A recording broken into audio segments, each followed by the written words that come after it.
নিয়েছে। কেননা একদিন ইসারে সওয়াবের সময় দাদা হুজুর ওই সময় লক্ষ্য করলেন আল্লামা হুজুর ওয়াজ করছেন, নসিহত করছেন, বসিরহাটের বড় মাওলানা ওয়াজ করছেন।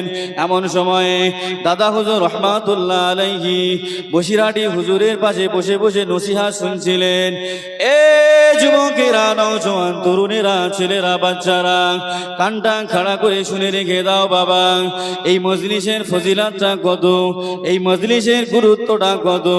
দাদা হুজুর ওয়াজ শুনতে শুনতে, আল্লামা হুজুরের নসিহত শুনতে শুনতে দাদা হুজুর আমার দাঁড়িয়ে গেলেন। হুজুর আমার দাঁড়িয়ে গেলেন। যখনই দাঁড়িয়ে গেলেন আল্লামা হুজুর নসিহত বন্ধ করে দিলেন, বসিরহাটি হুজুর ওয়াজ বন্ধ করে দিলেন।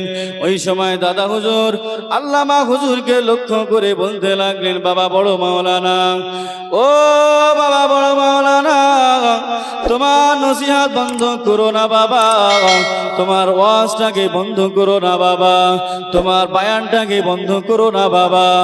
ও বাবা বড় মাওলানা, তোমার নসিহত শুনতে শুধুমাত্র দিন দুনিয়ার মানুষ এসেছে তা